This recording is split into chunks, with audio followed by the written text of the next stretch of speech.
के पुण्यार्चक हैं प्राचीन श्री अग्रवाल दिगंबर जैन पंचायत रजिस्टर धर्मपुरा, प्रधान श्री चक्रेश जैन, महामंत्री श्री विजेंद्र जैन, कोषाध्यक्ष श्री शेखर जैन, सचिव श्री नीरज जैन, मंदिर मैनेजर श्री पुनीत जैन।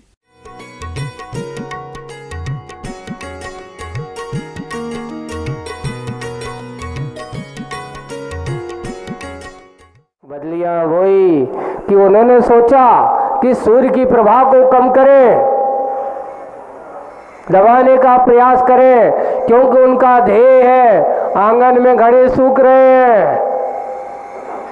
सागर से संकेत पाकर के बदलियां आई हैं और कुंभ कार्य के प्रसाद को कुछ क्या करना चाह रहे हैं, मिटाने का ध्येय लग रहा है।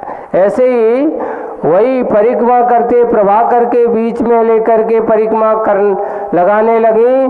कुछ ही पलों में प्रभा की प्रभा प्रभावित हुई, परंतु प्रभाकर का पराक्रम है प्रभावित पराभूत नहीं हुआ। उसके कार्यक्रम में कुछ भी कमी नहीं आई। अपनी पत्नी को प्रभावित देखकर प्रभाकर का प्रवचन प्रारंभ हुआ, है ना। अपनी पत्नी को प्रभावित देखकर अपनी प्रभाकर का प्रवचन प्रारंभ हुआ। प्रवचन प्रासंगिक है पर सरोष, सरोष का अर्थ गुस्से में भरा हुआ, तेज से भरा हुआ। प्रासंगिक है पर कैसा है, सरोष। अतीत के असीम काल प्रवाह में स्त्री समाज द्वारा, बहुत अच्छा प्रसंग आ रहा है नारियों के लिए, स्त्री समाज के लिए, और समाज के द्वारा पृथ्वी पर प्रलय हुआ हो, सुना भी नहीं, देखा भी नहीं। प्रलय हेतु आगत बदलियां ये क्या अपनी संस्कृति को विकृत छवि में बदलना चाहती हैं? यानी अपनी संस्कृति को, अपनी सभ्यता को आकर के आगत बदलियां हैं क्या अपनी संस्कृति को विकृत छवि में बदलना चाहते हैं? यहाँ वही है, एक नारी को ये उपमा दी है। आज ये हो रहा है कि नारी ही प्रलय का कारण बन जाती है, नारी ही नारी की दुश्मन बन जाती है, और नारी ही नारी को देख करके क्या करने लगती है, वैमनस्यता के भाव से भर जाती है। पृथ्वी पर प्रलय हुआ अतीत के असीम काल प्रवाह में स्त्री समाज द्वारा। अगर नारी अगर प्रकोपित हो जाए तो कहते हैं वह सर्वनाश कर दे, नारी अगर संस्कृत हो जाए तो घर को स्वर्ग बना दे। बिल्कुल सत्य है, यथार्थ है कि नारी घर को स्वर्ग भी बना सकती है तो नारी घर को नरक भी बना सकती है। और वही बात है, एक नारी के कारण से पूरा महाभारत खड़ा हो गया है, एक नारी के कारण से। और दूसरा ये कहा, आप लोग एक रिसर्च बताओ, सही बताना, रावण का विनाश का कारण कौन थी? नारी। कौन? नाम बताओ। हाँ, सीता को मत कहना। सही, रावण को विनाश का कारण करने वाली है तो उसकी बहन। काश अगर बहन की बात के चंगुल में नहीं फंसा होता, बहन की उस मायाचारी के जाल में नहीं फंसा होता तो सीता का हरण नहीं करता।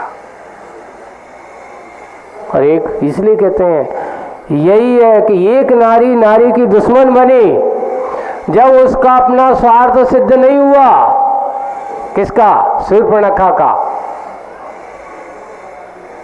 क्या किया जाए? भाई को प्रलोभन दिया, भाई आप इतने विद्याधरों के राजा हो, इतने बड़े कुबेर हो, इतने बड़े शक्तिशाली हो, और आपके राज के समीप इतनी सुंदर स्त्री आपने कभी देखी नहीं होगी। उसने ये नहीं कहा कि मेरी नाक कट गई। मैं उसको मोहित नहीं कर पाई। उसने पूछा कि क्या करें। बोले कि उनके पास गए और मैंने देखा, मैंने थोड़ा सा उन्होंने मेरी नाक काट दी। मेरी बहन का अपमान, और साथ में ये भी कह दिया कि उनके साथ ऐसी एक सुंदर बहुत अच्छे नारी है। तो रावण कहता अच्छा इसने मेरी बहन की नाक काटी है।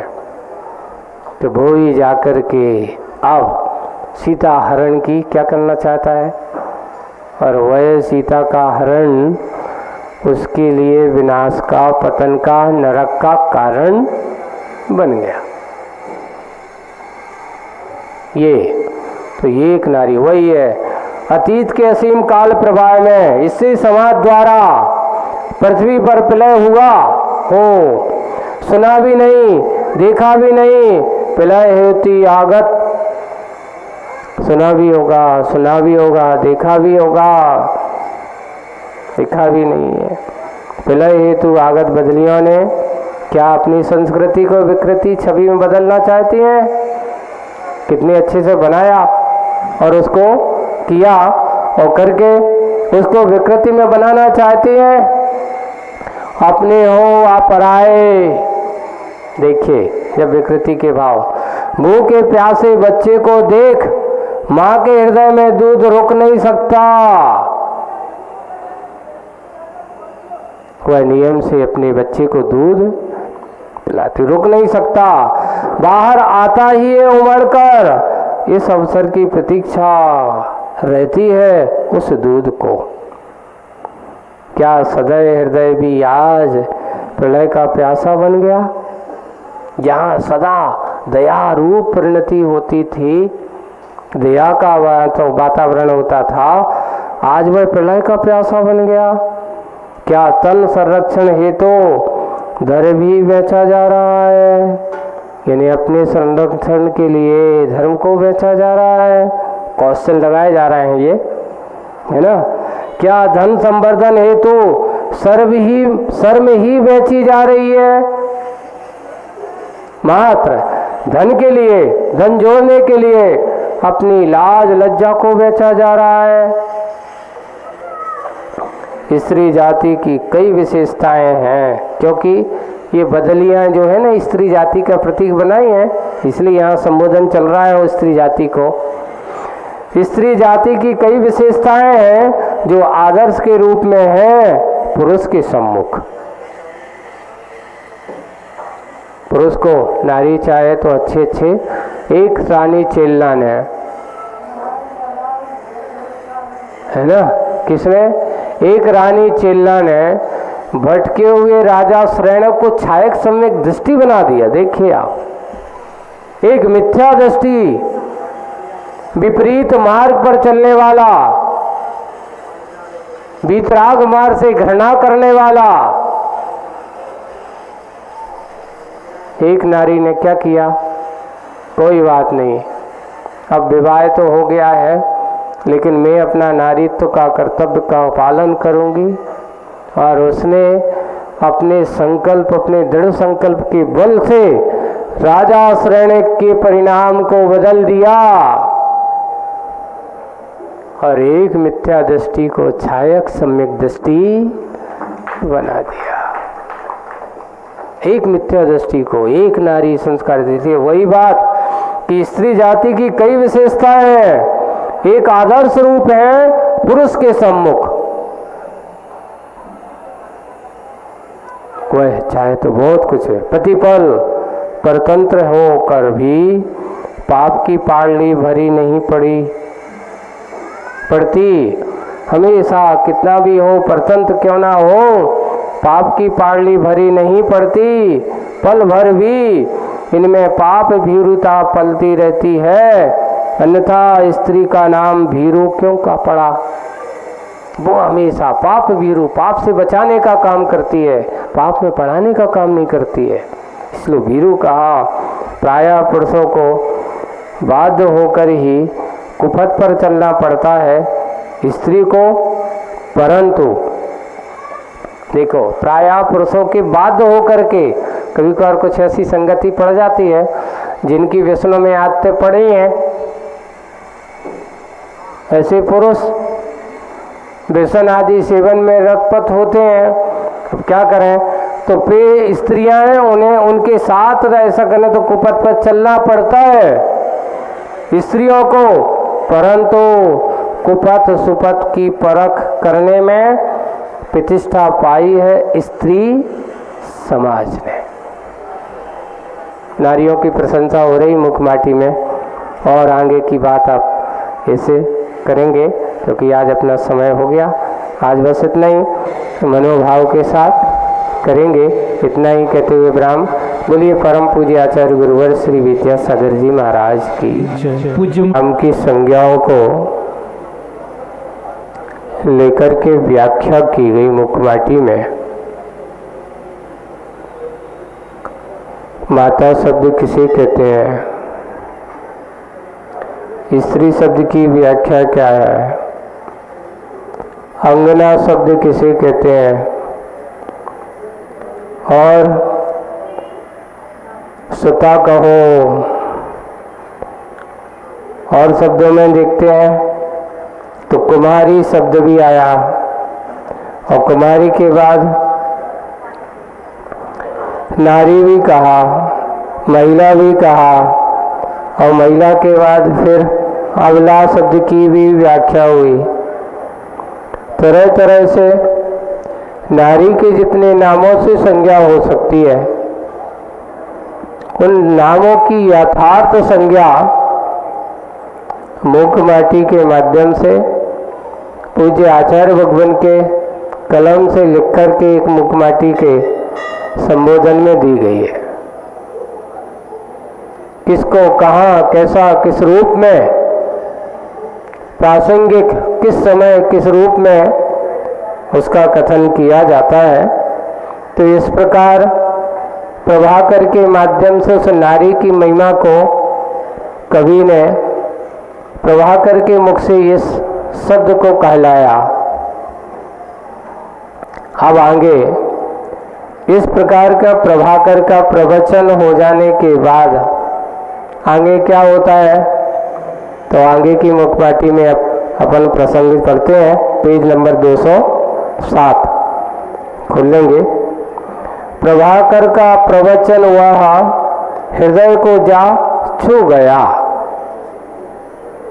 हृदय को जा छू गया, छूमंतर हो गया भाव का वैपरीत्य, वैपरीत्य जो है भावों की विपरीतता दूर हो गई, क्योंकि वे बदलियां किस भाव से गई थी कि धरती पे जाकर के तहस नहस मचाना है, बरसा करके इस धरती की धन संपदाओं को बहाना है, और इसी समय में बने हुए कुंभकार के घरों को भी जब पानी गिरेगा तो वो तो मिटेंगी, नए नए ताजे ताजे बने हैं।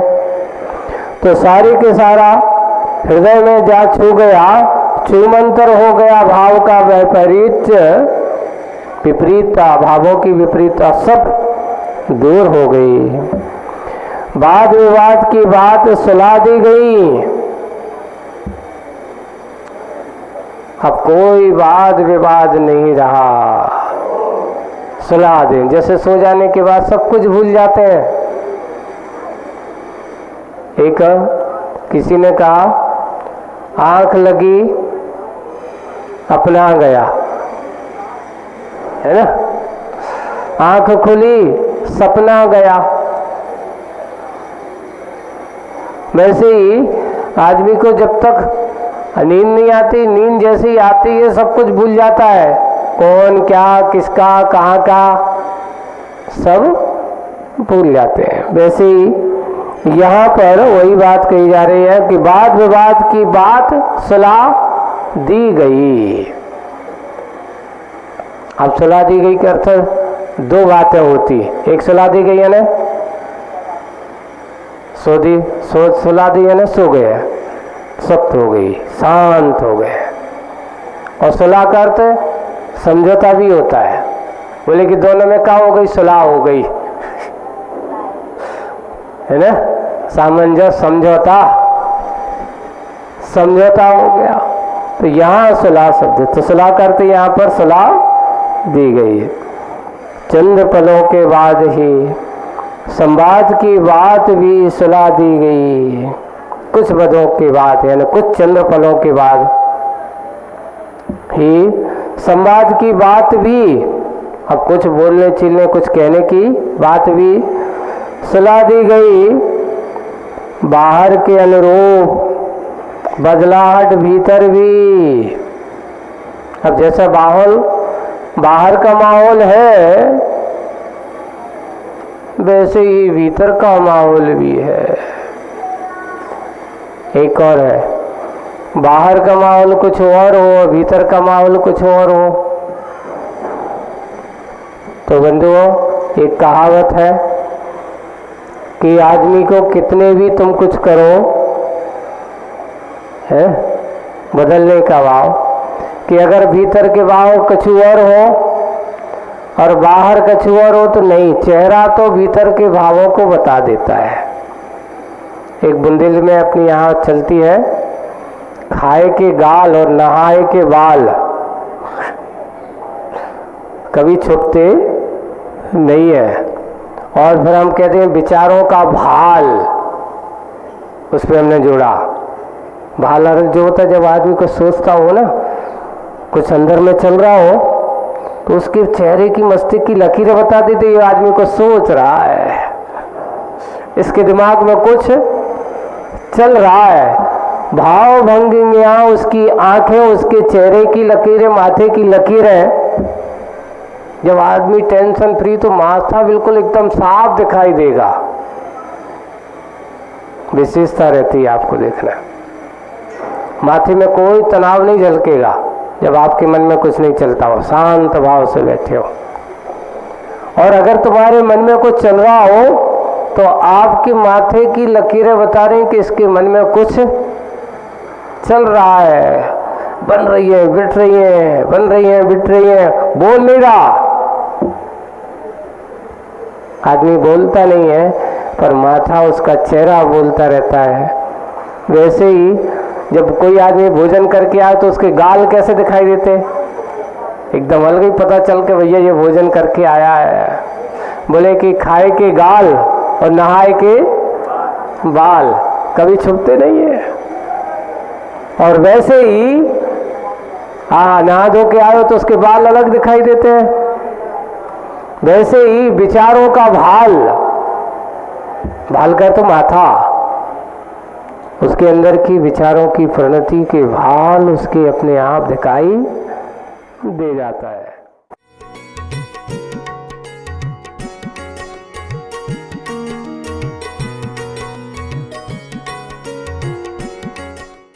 इस कार्यक्रम के पुण्यार्जक थे प्राचीन श्री अग्रवाल दिगंबर जैन पंचायत रजिस्टर धर्मपुरा, प्रधान श्री चक्रेश जैन, महामंत्री श्री विजेंद्र जैन, कोषाध्यक्ष श्री शेखर जैन, सचिव श्री नीरज जैन, मंदिर मैनेजर श्री पुनीत जैन।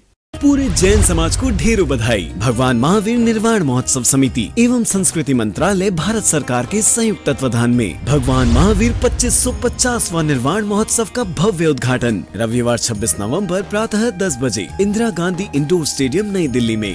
और साथ ही पाए 108 साधुओं का पावन सानिध्य। तो जो भी